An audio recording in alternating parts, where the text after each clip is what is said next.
सार वीतराग विज्ञानता शिव स्वरूप शिविकार नमो त्रयोगे समारे के। सम्यक दर्शन और सम्यक ज्ञान की चर्चा हो चुकी है। दोनों एक साथ पैदा होते हैं, दोनों के लिए एक ही प्रकार का पुरुषार्थ करना पड़ता है।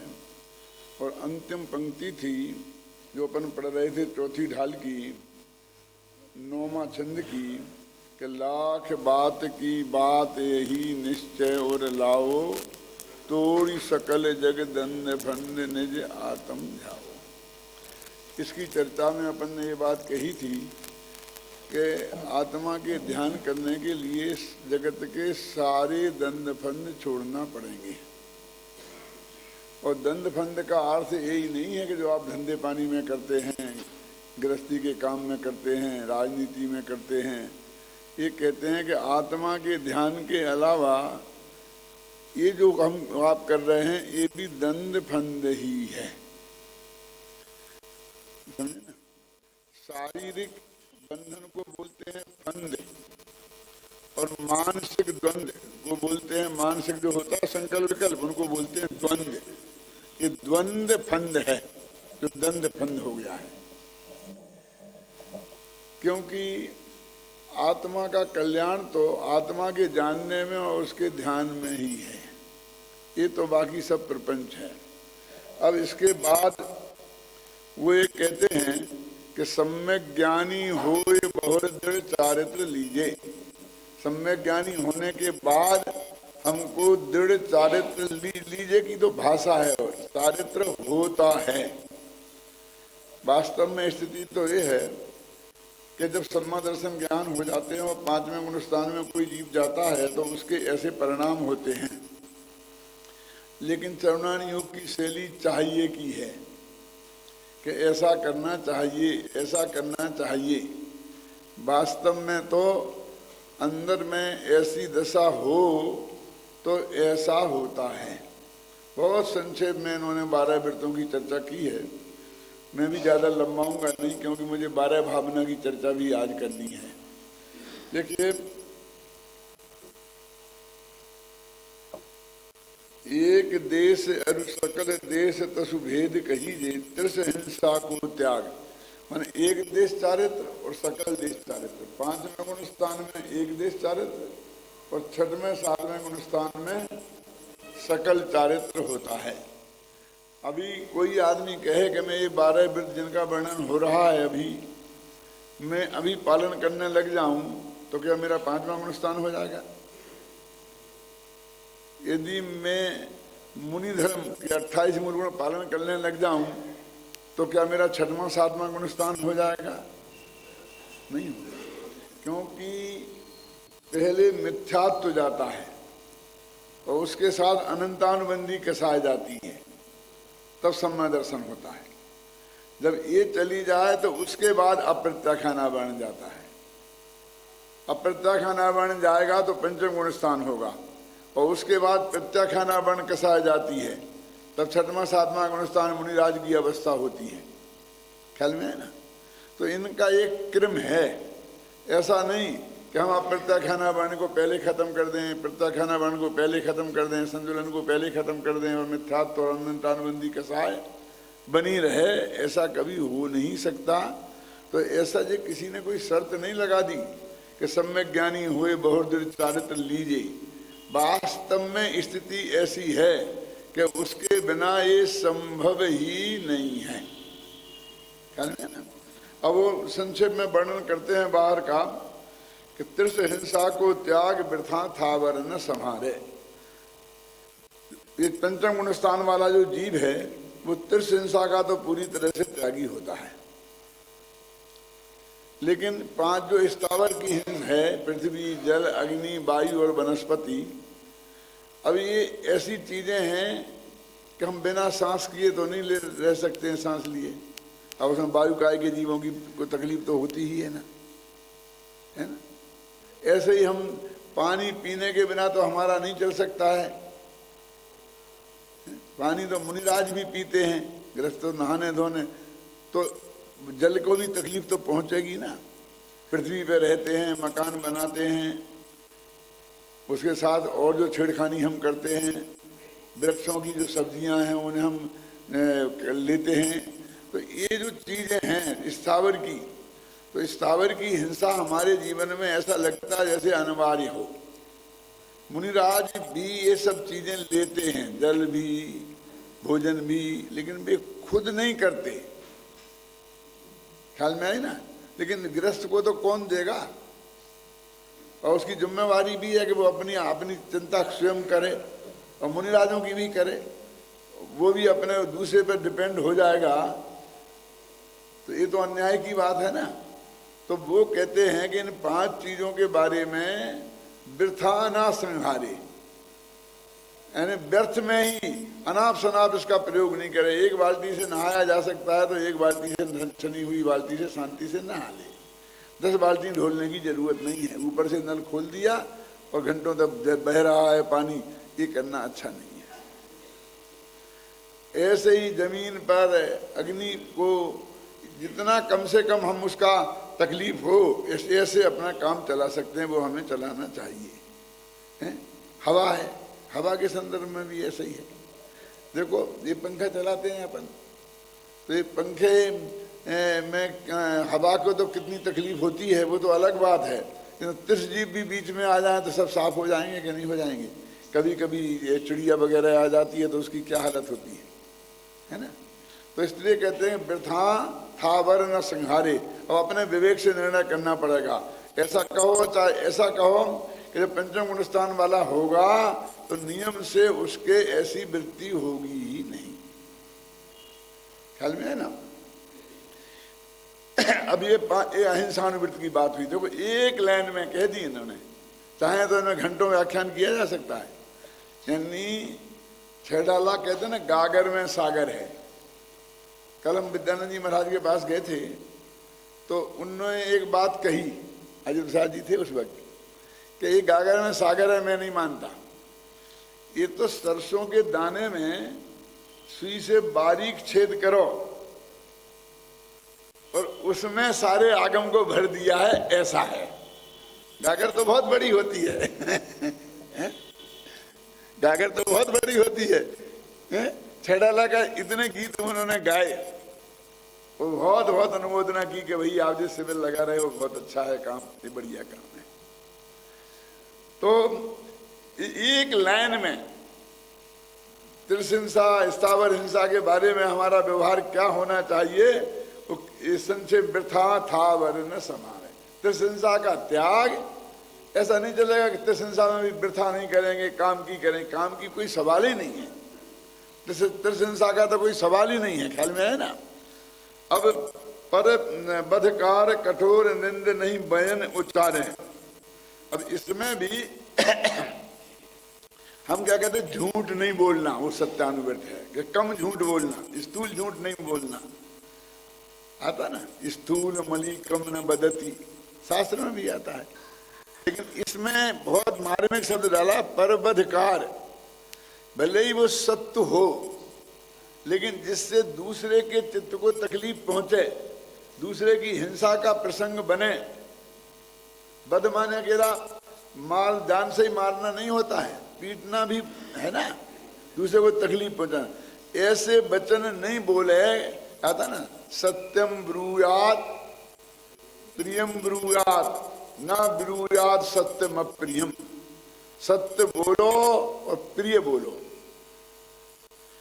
और सत्य भी हो कठोर तो मत बोलो, अप्रिय सत्य भी मत बोलो।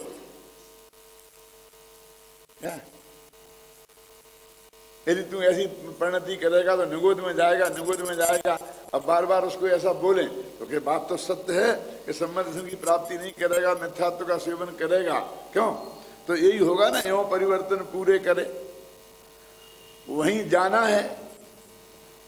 कुंदकुंदाचार्य के एक वाक्य आता है अष्टपहर में बहुत मार्मिक, कि जो जीव ऐसा करेंगे, मैं मिथ्यात्व का सेवन करेंगे, वे गूंगे और लंगड़े और लूले होंगे। कि लंगड़े और लूले होंगे, मैंने कह रहा, अपन समझते हैं कि बाजार में भीख मांगने वाले होते हैं ना, पैर से चल नहीं सकते, उन्हें लंगड़ा बोलते हैं, और जो हाथ नहीं होते, हाथ से काम नहीं कर सकते, उसे लूला बोलते हैं। बोलते कि नहीं बोलते? तो हम समझते ऐसे आदमी हो जाएंगे, ऐसा कह रहे हैं। ये नहीं कह रहे वो, उसका अर्थ है वो पेड़ होंगे कि ना वे चल सकेंगे, इसलिए तो हो गए क्या लंगड़े, और ना हाथ पैर अपने काम से हिला सकेंगे, इसलिए वे हो गए लूले। और पेड़ भी नहीं, पेड़ में वो निगोदिया वाला वनस्पति में होगी, तो वो ऐसा कह करके उसको बहुत नम्र शब्दों में ये बात कह देते हैं। ख्याल में है ना? क्यों? क्योंकि वो लिखा था, कल बताया था ना कि वो जल होंगे, पृथ्वी होंगे, अग्नि होंगे, ऐसा नहीं लिखा, वो वनस्पति होंगे। और वनस्पति भी कौन? साधारण वनस्पति होंगे, क्योंकि तब निगोद से निकले थे ना, और निगोद में पहुंचेंगे तब तो चक्कर पूरा होगा कि नहीं होगा। तो वो कहते हैं कि कठोर से कठोर बात को वे बहुत मीठी भाषा में हमको बोलना चाहिए कि भैया ऐसा है। अपन लोग में भी कहते हैं ना, काने को काना कहे तो एकदम आवे टूट, और धीरे धीरे पूछ लो भैया कैसे गई थी फूट। देखो वास्तव में किसी की आंख चली जाए तो बड़ा तकलीफ का, दुर्भाग्य का काम है ना। तो आप उसे काना कह के चिढ़ाएं तो उसे गुस्सा आएगा ही ना, लेकिन वास्तव में आपके हृदय में सहानुभूति हो, उसके प्रति आपका हृदय अंदर से करुणा से भर आया हो, और सच्चे दिल से आप उसकी चर्चा उससे करें। ख्याल में आए ना कि ऐसा क्या हो गया था, तुमने इलाज नहीं कराया, एक हुआ वो हुआ, क्यों? तो वो बहुत प्रेम से आपको उसका जवाब देगा। तो आपने इनडायरेक्ट वे में यही कह दिया ना कि आपके एक आंख नहीं, आप काने हैं, कह दिया ना। तो वो कहते हैं न ब्रुवात सत्यम अप्रियम, सत्य भी और अप्रिय मतलब, इस पर उन्होंने ज्यादा वजन दिया। पर बधकार कठोर निंद नहीं, कठोर वचन नहीं बोले, निंदनीय वचन नहीं बोले, अकेला झूठे ही नहीं बोले, इतने से काम नहीं है। अभी आएगी मुनियों की भाषा समिति, तो उसमें लिखा हित मित और प्रिय वचन बोले। अब उसमें सत्य की तो बात ही नहीं है, सत्य तो महाव्रत में आ गया। भाषा समिति में क्या हितकारी बोले, बहुत लिमिटेड बोले, बोलते ही रहे, और वो भी प्रिय बोले, प्रिय संबोधनों के द्वारा संबोधित करें, है ना। कुछ लोगों की ऐसी आदत थी, बोलते रहते उसे लोग घबराने लगते हैं, उसे बात करने से घबराने लगते हैं। अरे मतलब की बात कहो ना, जब तक वो बात समझ में नहीं आई है। ऐसे अब देखिए, जल मृतकावेन और ना ही कछु गहे अदत्ता। अभी उन्होंने ये शब्द शास्त्रों में तो आता ही है, लेकिन कितने कि जल और मिट्टी, ये दो चीज आप बिना मांगे ले सकते हो किसी चीज की। अब ये बात उस वक्त की है कि कुएं से पानी ले सकते हो, ये मतलब है, और जंगल की खदान से मिट्टी ले सकते हो। ऐसा नहीं है कि मैंने अपने घर में पानी लाके रखा और आप वो ले जाओ, क्योंकि पानी तो हम बिना उसके ले सकते, ऐसा नहीं है। समझ गए ना? किससे पूछे थे कि कुएं का जो मालिक तो कोई ना कोई है, उसे पूछने जाएंगे भैया एक लोटा पानी हम निकाल के पी लें क्या? वो कोई आपको रोकने वाला नहीं है। लेकिन हमने अब ये 10 रुपए की एक बोतल खरीदी, क्या अब वो तो कीमती हो गई ना, आप उठा करके ले जाएं तो चलेगा क्या?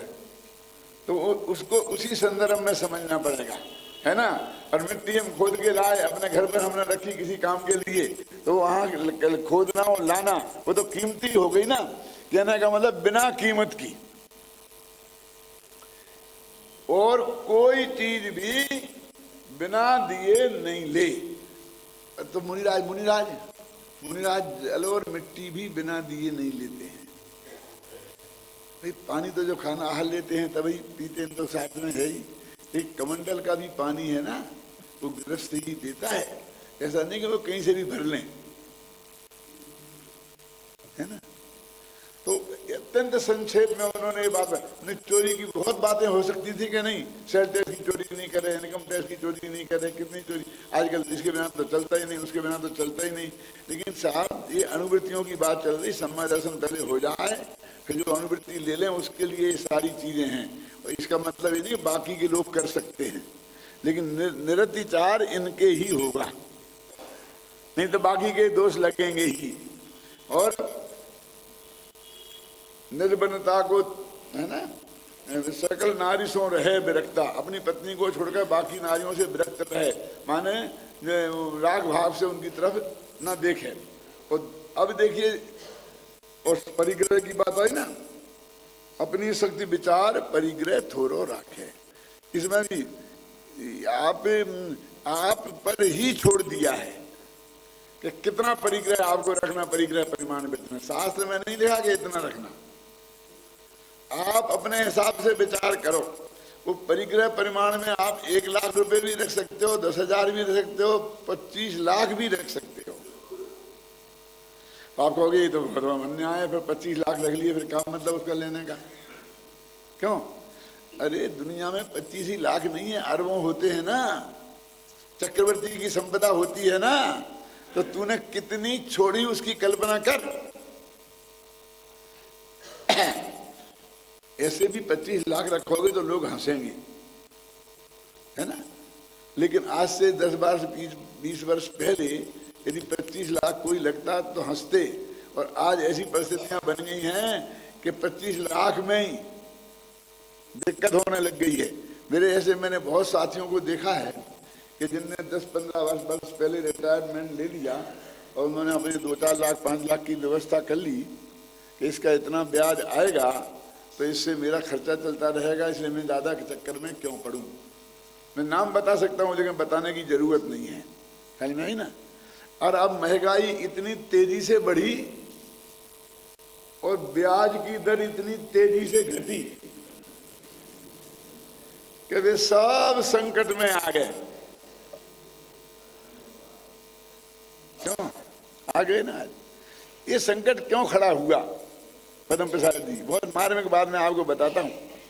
अपने यहाँ परिग्रह परिमाण के लिए रुपए की बात नहीं लिखी कहीं कि रुपए में करो, ये लिखा है कि इतना आटा, इतना गेहूं, यहाँ तक कि लिखा कि इतनी गायें, इतनी भैंसें, इतने खेत, इतना मकान, इतनी सवारी, यहाँ तक लिखा है। माने आप खेत भी रख सकते परिग्रह परिमाण में, इतना क्षेत्र, इतना वास्तु मकान, क्योंकि ये चीजें चाहे भाव इनका चाहे इतना बढ़ जाए, लेकिन हमारे जीवन के लिए जरूरी है ना। आप अनुवृत्ति है ना, तो अनुवृत्ति शादी कर सकता है कि नहीं, तो शादी करेगा कि नहीं, फिर बाल बच्चे होंगे कि नहीं, तो उन्हें पढ़ाएगा लिखाएगा कि नहीं, क्यों? तो 25 लाख ज्यादा होते हैं आज। लेकिन बस चदरा ओढ़ करके वो समाज के ऊपर सारा बोझा छोड़ना हो तो 10,000 ही बहुत होते हैं, क्योंकि जिस समाज में जाएगी वो खिलाएगी, कहीं जाना होगी तो वो टिकट ला के देगी, तो हमें क्या करना। लेकिन अनुवृत्त समाज के ऊपर अपने को छोड़ने का नाम नहीं है, समझ में है ना आपकी में। तो जो इसलिए उन्होंने आप पर छोड़ा और वस्तुएं रखी कि आप परिग्रह परिमाण वृत्त करो, तो परिग्रह परिमाण वृत्त में वस्तुओं को रखो। रुपए की तो कीमत घटती बढ़ती रहती है और आवश्यकता हमें रुपए की नहीं है, हमें वस्तुओं की है। आज मैं एक कुर्ता पहनता हूं, जब मैंने मान लो लिया कि मैं 4 कुर्ता रखूंगा, कि रुपया रख लिए, तो तब आता था 100 रुपए में बनता था, अब 100 रुपए से ज्यादा सिलाई लगती है, क्यों? मकान तब 10,000 का था, अब वही 10 लाख का हो गया। अब वो तोड़ दो तो 20 लाख की हो जाती है जमीन। अब क्या करें? वो कहते तुम्हारे पास 20 लाख की तो जमीन है, तुम्हारा परिग्रह प्रमाण वित्त कैसा था, बोलिए क्या करें? मैंने 39 वर्ष पहले 5,000 में एक जमीन लेके डाल दी थी, 5,000 में, और उसमें झगड़े पड़ते रहे, आज तक वो निपटी नहीं। और आज वो 25-30 लाख की हो गई। क्या करें बोलो? मैं उसे 5,000 मानू कि 30 लाख 25 लाख मानू? क्यों?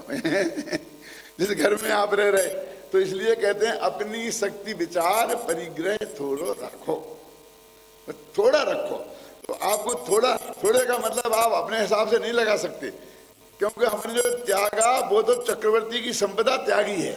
हमारे मन में तो सबको रखने का भाव था ना, बहुत बड़ा त्याग हुआ है। यदि आपने 15-25 लाख भी रखे तो कोई बड़ी बात नहीं। मैंने 15-25 लाख की सामग्री रखी कि जो मेरा मकान है इसके 2 कमरे हैं, मैं इसमें ही रहूंगा सारी जिंदगी। अब वो 25 लाख से 50 लाख का हो जाए तो भी कोई फर्क नहीं पड़ता। देखिए अभी 3 गुणवृत्त और 4 शिक्षावृत्त और हैं, बहुत मार्मिक है। वो क्या कहते हैं, देखो हिंसा सबसे बड़ा पाप है। तो झूठ में, चोरी में, विषय सेवन में, परिग्रह में, इनमें सब हिंसा होती है, इसलिए इन्हें त्याग करना। अब वो कहते हैं कि अब हमारी मर्यादा ले ली, अब इससे ज्यादा तो हम त्याग नहीं कर सकते। तो आचार्यों ने इतनी बढ़िया तरकीब निकाली कि ठीक है तुम ये 5 पाप इससे ज्यादा नहीं छोड़ सकते कि नहीं छोड़ सकते, तो अब तुम ये नियम ले लो कि सारी जिंदगी में हिंदुस्तान के बाहर नहीं जाऊंगा। कि इससे क्या होगा कि हिंदुस्तान के बाहर ना तुम हिंसा कर पाओगे, ना झूठ बोल पाओगे, ना वहां चोरी कर पाओगे, ना किसी की माँ बहन को छेड़ोगे और ना परिग्रह जोड़ सकते। यदि तुम्हें जितना रखना है उतना रख लिया ना, लेकिन एक सीमा बनाओ जीवन भर की, उसे बोलते दिग्वृत्त। सारी जिंदगी मैं इस एरिया से बाहर नहीं जाऊंगा। जब सारी जिंदगी की बात करते हैं तो वो कहता है हिंदुस्तान से बाहर नहीं जाऊंगा। मेरे भाई तो बहुत बड़ी होगी साहब, इतना से थोड़ी कम करो। कि नहीं कम नहीं कर सकता साहब, हिंदुस्तान के तो किसी भी कोने में मुझे जाना पड़ेगा। तो कोई बात नहीं है, 1 बरस को करो। 1 बरस कहां तक नहीं जाओगे। माने अब अपन ने काल की मर्यादा ले आए तो वो कहता मैं राजस्थान के बाहर नहीं जाऊंगा, दिल्ली के बाहर नहीं जाऊंगा। 1 बरस तक तो के लिए अपन कह सकते कि नहीं, क्योंकि नहीं दिल्ली तो बहुत बड़ी है, राजस्थान तो बहुत बड़ा है। और कुछ कम करो कि नहीं सामने, तुम कम करो तो मैं कम करूंगा। तुम क्या कम करोगे कि 1 महीना की बात मत करो, 1 बरस की मत करो। तुम ये बोलोगे 1 हफ्ता तक कहाँ नहीं जाऊंगा, तो मैं अभी हाल कह देता हूं कि मैं ये कौन सा है, सूरजमल बिहार के बाहर नहीं जाऊंगा। कि नहीं सूरजमल बिहार तो बहुत बड़ा है। और कम करोगे, तुम कम करो कि 1 दिन घर से ही बाहर नहीं निकलूंगा, मंदिर के बाहर नहीं निकलूंगा, जो पास किया नहीं रहूंगा। बोलो क्या करते हो, 1 घंटा के यहां से हिलूंगा ही नहीं। तो ज्यों ज्यों काल कम करो त्यों त्यों मर्यादा छोटी करते जाते हैं। उसको बोलते हैं देशवृत्त। कि इससे क्या फायदा, क्योंकि वो जीवन भर के लिए कर नहीं सकता था। वही फायदा जो जीवन भर के लिए वो होता ना, वहां हिंसा नहीं कर सकूंगा। तो वही फायदा कि मैं मंदिर के बाहर नहीं जाऊंगा, तो मंदिर बाहर के हिंसा, झूठ, चोरी, कुछ परिग्रह से मैं बच गया। तो वो अहिंसा वृत्त की वृद्धि के लिए ही ये बात उन्होंने अपनाई कि अब और मर्यादा कम नहीं कर सकते कि नहीं कर सकते। अब घर के बाहर नहीं जाऊंगा, और क्या करूंगा, अब क्या करूं, अब क्या चाहते हो कि ठीक है कोई बात नहीं है। देखो देशवृत्त। अब अनर्थ दंडवृत्त। अनर्थ दंडवृत्त कहते भैया तुम जितने में रहो, जितनी तुम्हें मर्यादा करी, लेकिन वहां पर कोई बिना मतलब के पाप मत करो। दंड माने होता है पाप, हिंसा, और अर्थ माने होता है प्रयोजन से, अनर्थ माने बिना प्रयोजन के। और उस बिना प्रयोजन की हिंसा का त्याग, उसका नाम है अनंत दंड वृत्त। तो वो क्या है, तो उन्होंने कहा पापोपदेश, दुष्कृति, हिंसा दान, ऐसी बातें वहां बैठे बैठे गप्पे लगा रहा है कुछ भी कि इसमें क्या रखा है धंधा, धंधा तुम ऐसा करो, उसमें ऐसा होता है, उसमें ऐसा होता है। क्यों है? तुम पाप का उपदेश दे रहे हैं। और एक अभी मैं तो सबको बांट दिया है क्या, कि एक सरोता बांट दिया मैंने, चाकू दे दिया, क्या करेगा वो चाकू से? हिंसा का उपकरण दिया, देना है तो समय सार देना, किसी को देना है तो ज्ञान का उपकरण देना। लेकिन सच्ची बात बोलो, अपन जब कोई शादी विवाह कुछ भी होता है तो किसी को देते हैं, मेहमानों को, अथवा अपन गीत वीत गवाते हैं तो देते हैं, तो क्या देते हैं? कटोरा स्टील की, क्या काम आएंगे वो? क्यों? जूता चप्पल क्या काम आएंगे वो? पीकदान क्या काम आएंगे वो? तेरी दी हुई चीज पे 24 घंटा थूका जाएगा। अरे ऐसी चीज देना कि जिसकी सदा तूने मंदिर में मूर्ति दी तो सब लोग उसको पूजा ही करेंगे आगे, और क्या करेंगे? समय साथ शास्त्र दिया तो उसको पढ़ेंगे ना। तो हिंसा क्या, कैसी चीज देना, हमें इसमें भी विवेक रखना चाहिए। श्रृंगार सामग्री दी आपने तो वो तो अपने आप खरीदेगा जिसको करना होगा। कपड़े लत्ते दिए तो वो तो अपने आप खरीदेगा। ऐसी चीज दो कि यदि तुम नहीं दोगे तो वो गारंटी से खरीदेगा नहीं। मैं आदित्य प्रसाद जी, आप 100 समय सार लेकर के अपने हाथ से बांटो कि पंडित जी पैसा मेरे से ले लो, लेकिन बांटने का काम मेरे से नहीं हो सकता। ये काम मेरे नहीं, ये नहीं चलेगा। बांटना तो आपको पड़ेगा। क्यों? क्योंकि जिन तक आप पहुंचोगे उन लोगों तक हम पहुंच ही नहीं सकते। हमारे में स्व पहचान वाले अलग हैं, वो तुम्हारे स्व पहचान वाले अलग हैं। तुम अपने बहनों जी को दोगे, साले को दोगे, रिश्तेदार को दोगे, आसपास के मंदिर को दोगे, दोस्त को दोगे, हमें क्या पता हम कैसे उन तक पहुंचे? तो क्या करेंगे जी? किसी बात कर कोई पढ़ता नहीं है, कोई चिंता की बात नहीं है, रखन दो। जब कमर में दर्द होगा डॉक्टर बेड रेस्ट बताएगा तब पढ़ेंगे, उनके बाल बच्चे पढ़ेंगे। यदि तुमने मिठाई दी और नहीं खाई तो 3 दिन में सड़कें खराब हो जाएगी, फेंकनी पड़ेगी ना। और खा ली तो फिर कोई खराबी नहीं होगी ना। तो 8 घंटे ही में उसकी बहुत दुर्दशा होगी कि तुम उसे देख नहीं सकते। क्या क्या खाने खाली मिठाई तो क्या होगा, समझ गए आप? क्या बनेगा उसे 8 घंटे बाद? और नहीं खाई तो सड़ जाएगी। लेकिन तुमने मोक्षमाया प्रकाशक दिया तो पढ़ेगा तो बढ़िया, और नहीं पढ़ेगा तो बढ़िया। आज नहीं तो कल 6 महीना बाद पढ़ेगा, ये पढ़ेगा, उसका बच्चा पढ़ेगा, अड़ोसी पढ़ेगा, पड़ोसी पढ़ेगा, पत्नी पढ़ेगी। क्यों? कभी ना कभी तो पढ़ेगा ना।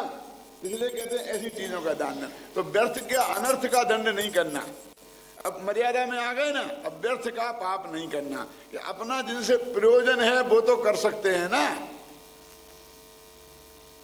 कहते नहीं सुनो, तुमने ये सारे जगत से कटे हो तो आत्मा के ध्यान करने के लिए कटे हो ना, तो अब सामायिक करो। शिक्षावृत बोलते हैं, सामायिक नाम का शिक्षावृत। अब क्या करोगे? उपवास करो कि नहीं बनेगा साहब हमसे। तो कहा कि जो उपभोग की चीजें हैं और भोग की, उनमें मर्यादा बना दो। खाने पीने की चीजें ऐसे बोलते भोग की वस्तुएं, जो एक दफे भोगने में आए उसे बोलते भोग की वस्तुएं, जो बार बार भोगने में आए उसे बोलते हैं उपभोग की वस्तु। तो उसमें तुम मर्यादा ले लो कि मैं एक इतना खाऊंगा पीऊंगा और जाऊंगा तो एक गाड़ी का उपयोग करूंगा, जो भी समझ लीजिए आप मर्यादा। भोग और उपभोग में मर्यादा ले लो, इससे ज्यादा नहीं करूंगा। कि अब तो ठीक है कि और भी बात है कि जो तुमने मर्यादा ली है कि मैं 4 चीजें खाऊंगा, इतनी हरी सब्जी खाऊंगा, इतना ये लूंगा, ये नहीं लूंगा, ख्याल में ही ना। अब उसमें उस हिस्से में से अतिथि आए, अतिथि माने मुनिराज सर्वश्रेष्ठ अतिथि, और बाकी अनुवृत्ति, सम्यक दृष्टि, श्रावक, ये सब हमारे अतिथि हैं। बिना तिथि के जो आ जाएं, आपको बिना सूचना दिए आ जाएं, उसका नाम है अतिथि। जिनका पहले से प्रोग्राम नक्की है, क्यों? तो वो उसके लिए तो आप माल मसाला बना के रखोगे। लेकिन जो बिना सूचना के आ गए वे वास्तव में अतिथि हैं।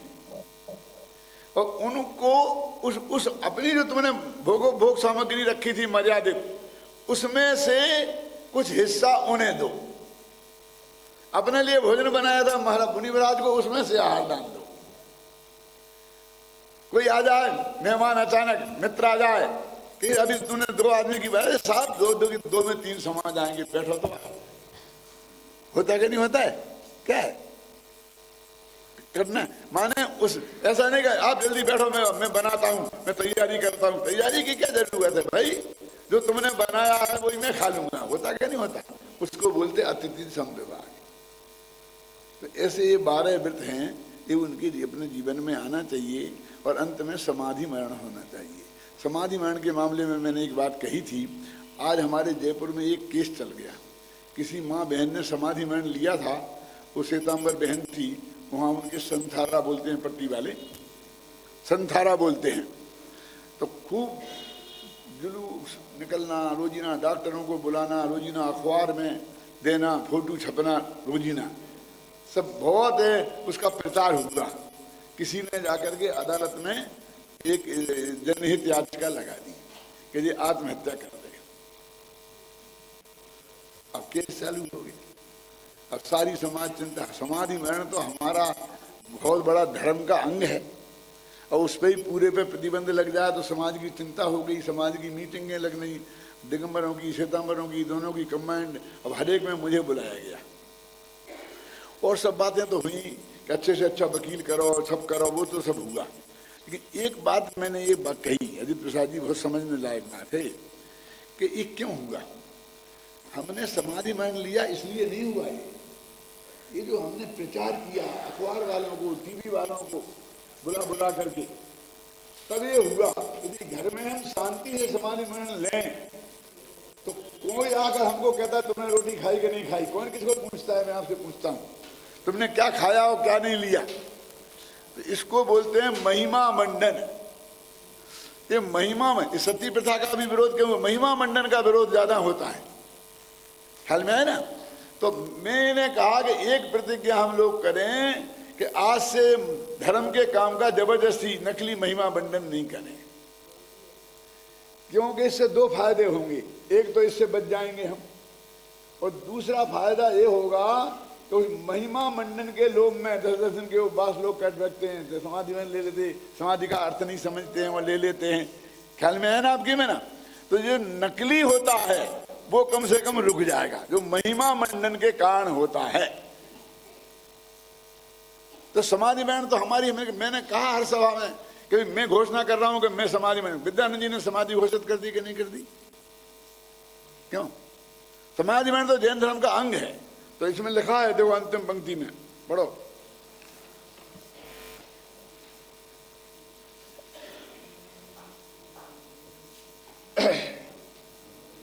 तो 12 व्रत के अतिचार पन पन न लगावे, मरण समय संन्यास धार तसु दोष नसावे, यों श्रावक प्रतिपाल स्वर्ग सो नह उपजावे, तहाँ ते चय नर जन्म पाए, मुनि हुए शिव जाए। मुनि हुए बिना किसी को आज तक मोक्ष नहीं हुआ है, ना कभी होगा। ये दिगंबर धर्म की, मूल धर्म की, जैन धर्म की ये पक्की और सच्ची मान्यता है, ख्याल में है ना। कोई ये समझे कि हम मुनि हुए बिना ही मोक्ष हो जाएंगे, तो ये कभी होने वाला नहीं है। अब ये देखिए 5वीं ढाल है, ये 5वीं ढाल में क्या है कि श्रावक अब मुनि होने जाएगा, तो उसके बीच में वो 12 भावनाओं का चिंतन करता है। वैसे तो 12 भावना ग्रस्त भी चिंतन करते हैं, मुनिराज भी करते हैं, दीक्षा लेने के बाद भी करते हैं, पहले भी करते हैं, लेकिन एक खास है, आप जितने भी पुराण पढ़ना, उन पुराणों में जब भी कोई दीक्षा लेते हैं तो उसके पहले 12 भावना का चिंतन करते हैं। अच्छा, पुराण पढ़ने की फुर्सत नहीं होगी तो मत पढ़ना, पंचकल्याणक देखने तो जाते ही हो ना, जाते हो ना।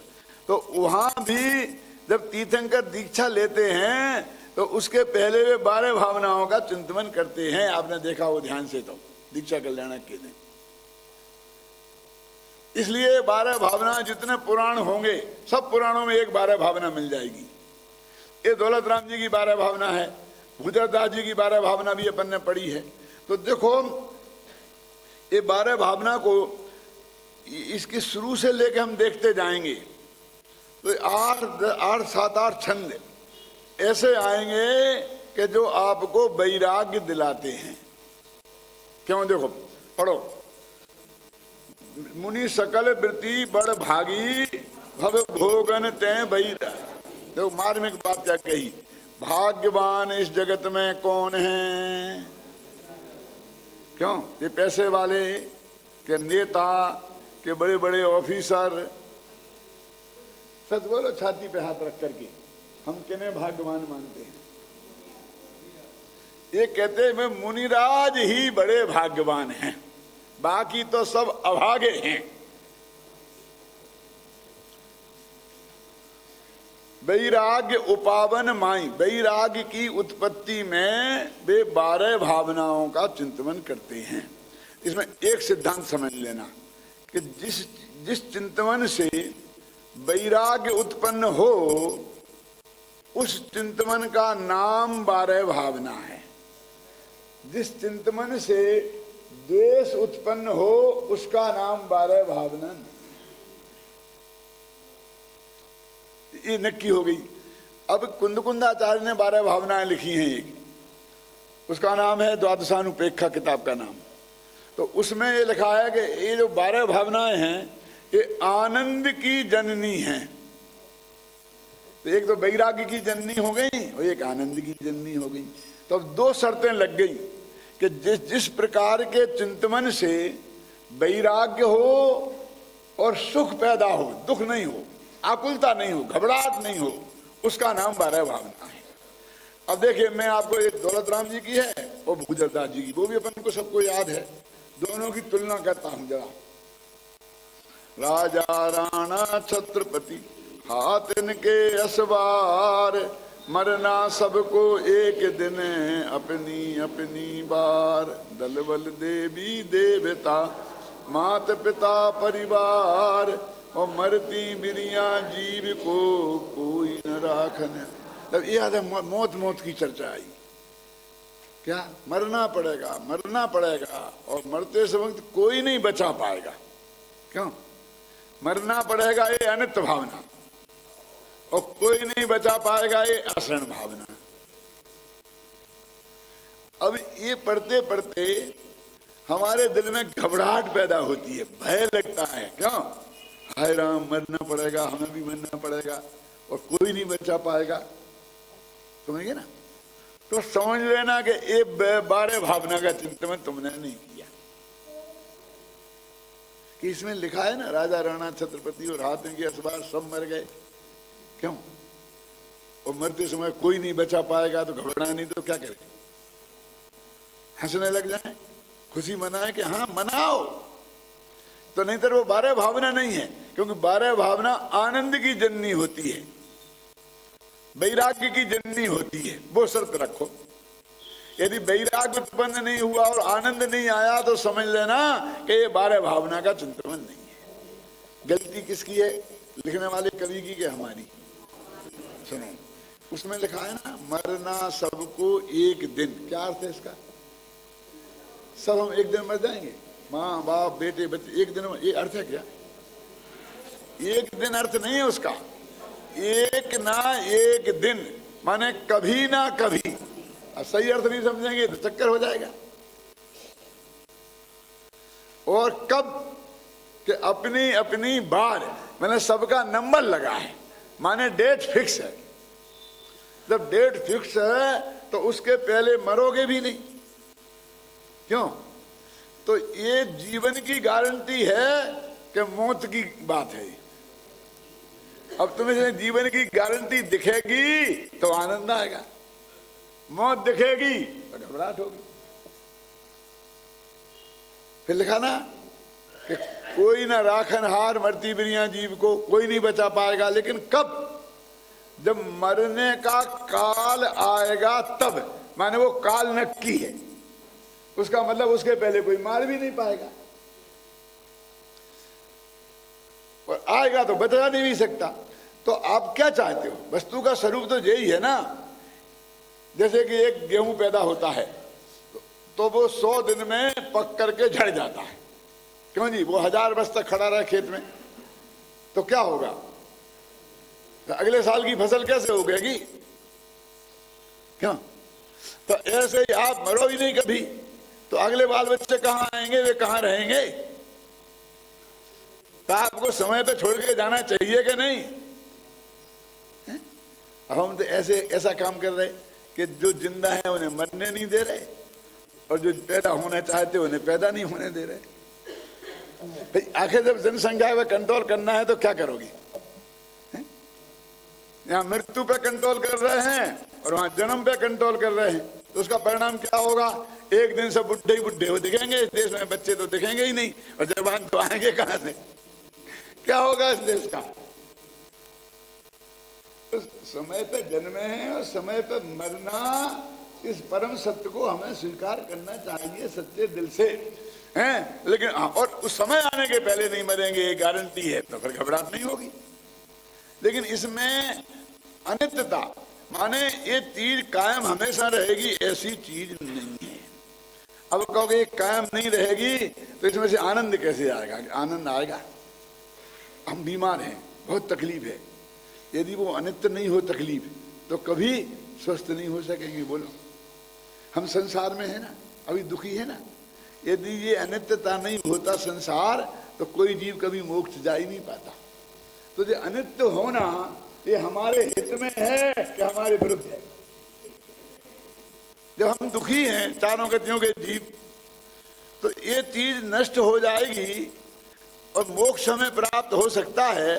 तो ये नहीं होता और सब स्थिर ही स्थिर होता, तो हम अनंत काल तक दुखी ही रहते। भाई साहब, निगोद से निकल के यहाँ भी नहीं आ पाते। ये बदलने के स्वभाव के कारण आप निगोद से निकल के यहाँ तक आए हो, तो बदलने का स्वभाव हमारे विरुद्ध है। यानी इन 12 भावनाओं में से आनंद निकलना चाहिए और वैराग्य, वो निकाल के मैं आपको बता रहा हूं। इसमें वही बातें लिखी कि जोबन, ग्रह, गोधन, नारी, ये सारी चीज संयोग हैं, ये बिखर जाने वाले हैं, ये कभी भी स्थिर नहीं रहेंगे। देवता आ जाएं, इंद्र आ जाएं, तो कोई किसी को बचा नहीं सकेगा। तो बचा नहीं सकेगा ये अच्छी बात है, क्योंकि बचा नहीं सकेगा तो मार भी नहीं सकेगा। जो मार सकेगा तो बचा सकेगा, बचा सकेगा तो मार नहीं सकेगा। तो हमारे हित की बात है कि नहीं?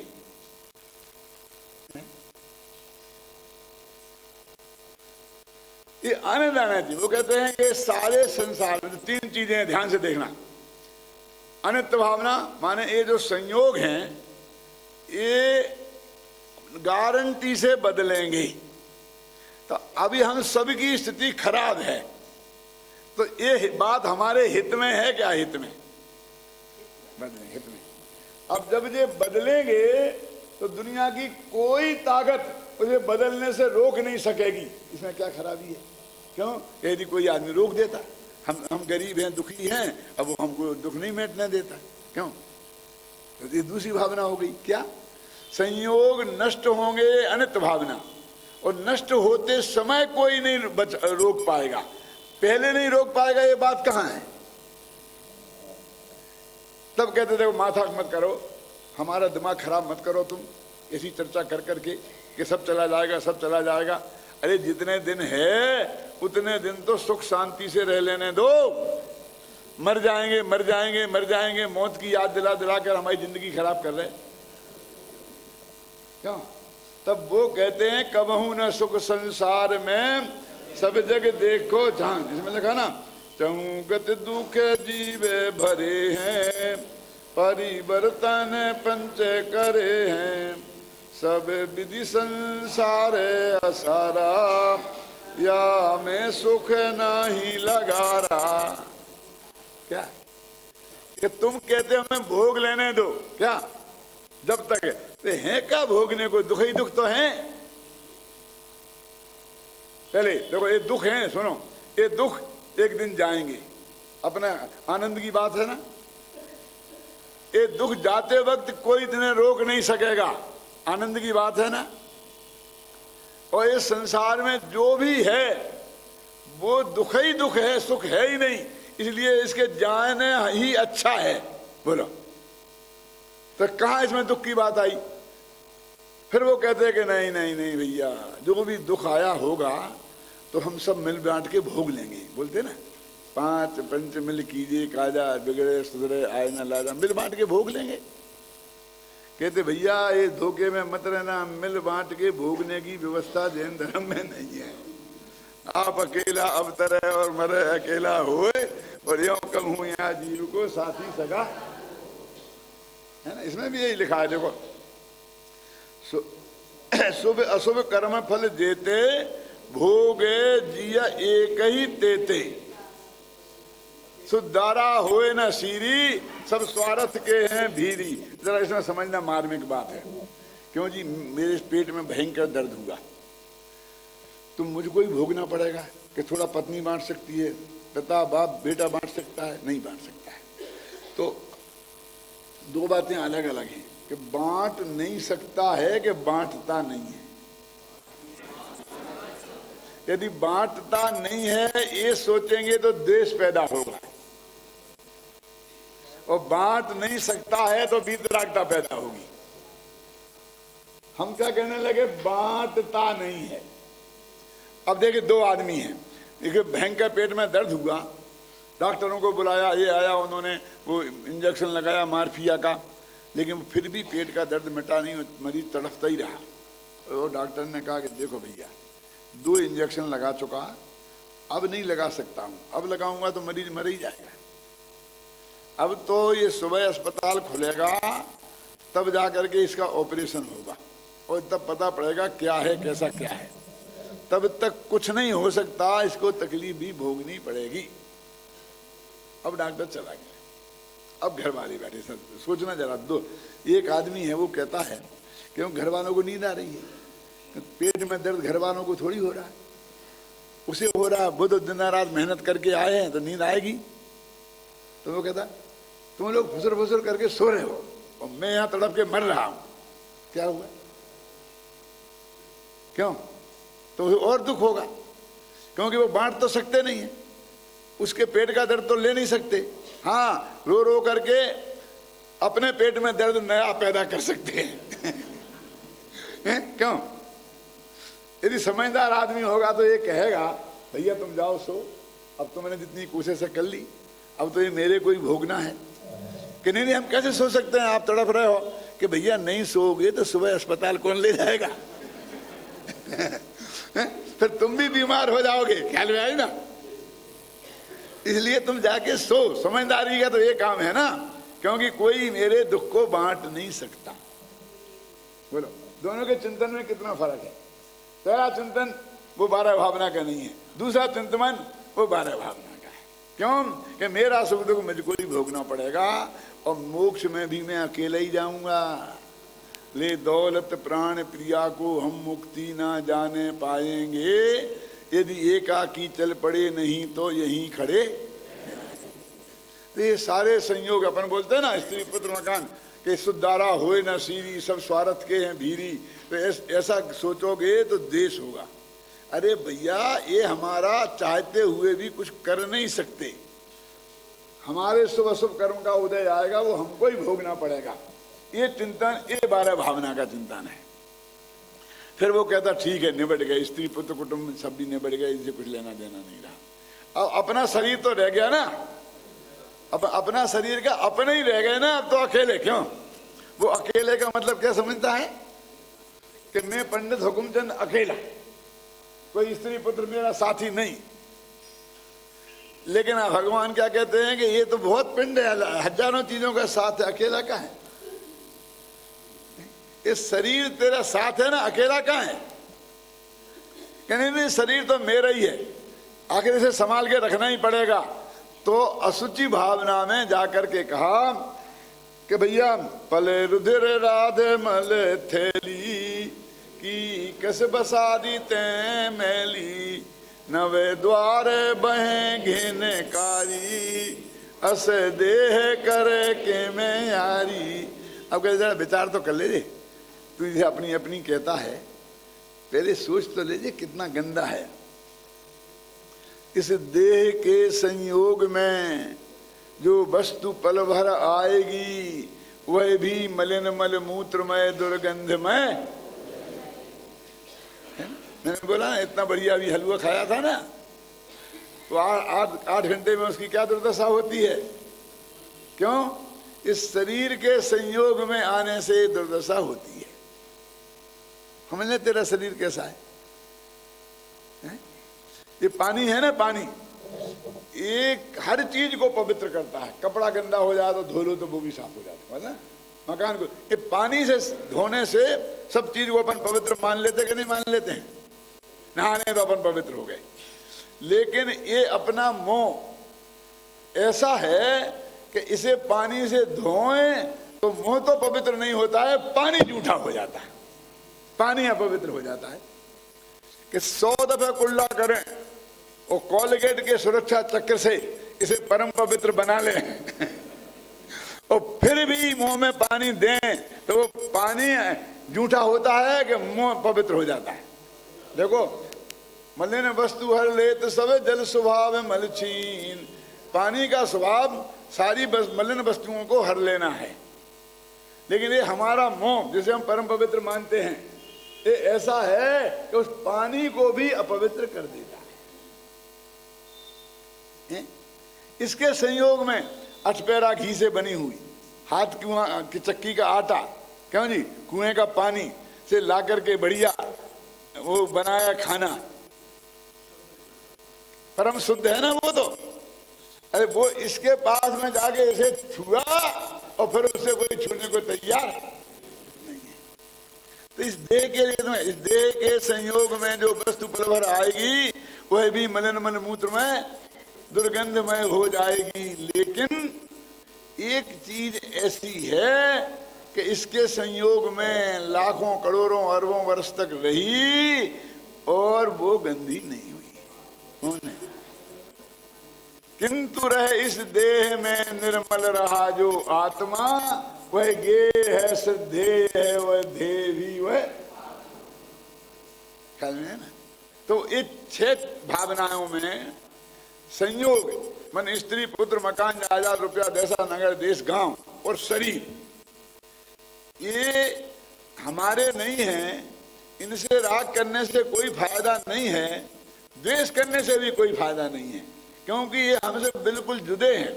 हमारा और इनके बीच में अत्यंता भाव की वज्र की दीवार खड़ी है, इसलिए इनसे राग द्वेष करने से क्या फायदा। अब उन्होंने वहां से अपने उपयोग को हटाया तो ये वैराग भावना हुई ना, वहां से वैराग गिला के यहाँ लाई। अब अंदर आए, अंदर कहाँ, अपने आत्मा में जो मोह राग द्वेष के भाव हैं, ये तो आत्मा में ही पैदा हुए ना, इन्हें आश्रव कहते हैं। तो अशुचि भावना हो गई ना, अनित्य अशरण। अनित्य भावना में क्या कि सब कुछ क्षणभंगुर है। अशरण में क्या कि समय आएगा तो कोई नहीं बचा पाएगा। संसार में क्या कि जो कुछ है वो सब दुख स्वरूप है। एकत्व में क्या कि सुख दुख सब अकेले ही भोगना पड़ेंगे और मोक्ष में भी बेटा अकेले जाओगे। ले दौलत प्राण प्रिया को तुम मुक्ति ना जाने पाओगे, यदि एकाकी चल पड़े नहीं तो यहीं खड़े हैं? कोई अपना नहीं है, ये अन्यत्व भावना। और जिसे तुम अपना समझ रहे हो अत्यंत नजदीक का, वो कितना मैला कुचैला गंदा पदार्थ है, एक दफा तुम विचार तो करो। तो इनसे वैराग हुआ ना, इन 6 चीजों से। अब वो कहते हैं कि अंदर में जो मोह राग द्वेष के भाव हैं वे तो अपने में ही पैदा हुए हैं, तो कहते वे भी आश्रव भाव हैं, वे तेरे को दुख देने वाले हैं। आता ना, आश्रव दुख कारे घनेरे बुद्धि बनते तेने नेरे वेरे, कि वे आश्रव भाव भी छोड़ने लायक हैं, चाहे पुण्याश्रव हो चाहे पाप आश्रव। ये आश्रव भावना हुई। तो इस तरह इन 12 भावनाओं में आदमी को राग से वैरागी की तरफ ले जा रहे। जो जो चीजें गृहस्थी में हैं, सुनना, वे छोड़ने कर मुनि होते हैं ना, तो इसलिए उन सब चीजों की क्या दुर्दशा है। तू इसको छोड़ने के लिए अपने चित्त को तैयार कर, घबरा मत कि मैं कुछ खो रहा हूं। तुम्हें महाविकार से, गंदगी से बच रहा है, समझना है ना। ये जो अभी इसने भावना भाई थी ना, संबर भावना बताई थी, विजय पुण्य पाप नहीं कीना। मैं एक बताना चाहता हूँ दौलत राम जी की विशेषता। एक भूधरदास जी की भावना बोलो, है ना, कौन संबर भावना है आप किसी को? सतगुरु दे जगाए मोह नींद जब उप समय, तब कछु बने उपाय करम चोर आवत रुके। अब ये भावना है, ये कितनी पराधीनता बनी है कि भाई मैं क्या करूं, सदगुरु जगह देवें तो मैं कुछ करूं। जैसे कहते हैं भैया सुबह हमारे साथ घूमने चलोगे आदिश जी, कि पंडित जी नींद नहीं खुलती है, कोई जगह देगा, आप जगह दोगे तो चलूंगा। ठीक है मैं जगाऊंगा, फिर तो चलोगे, नींद खुल जाएगी तो देखूंगा। अरे खुल जाएगी फिर जरूर सोचूंगा। हो गया कल्याण। देखो, सतगुरु दे जगाए और मोह नींद जब उपसमे, और तब कछु बने उपाय, करूंगा नहीं। और तब कर्म रूप चोर आने से रुकें। ये कितनी पुरुषार्थहीनता की बात है, घबराना नहीं। अब इसमें देखो आप उसी बात, जिन्हें पुण्य पाप नहीं कीना, जिन्होंने पुण्य पाप नहीं किया, दूसरे के भरोसे नहीं है, आत्मा के अनुभव में चित्त को लगाया, तिन ही विधि आवत रोके।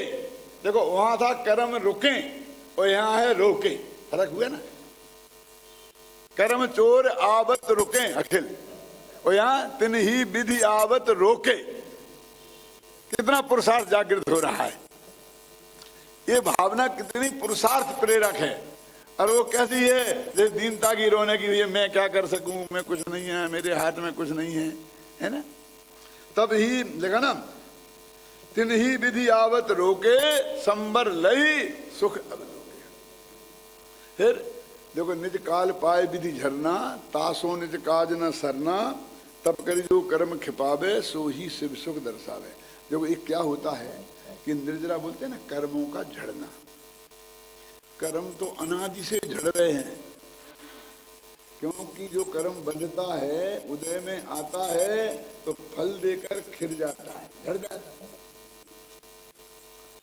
निर्जरा तो हो ही नहीं। यदि कर्मों के झड़ने का नाम निर्जरा है, तो निर्जरा तो अनादि की हो रही।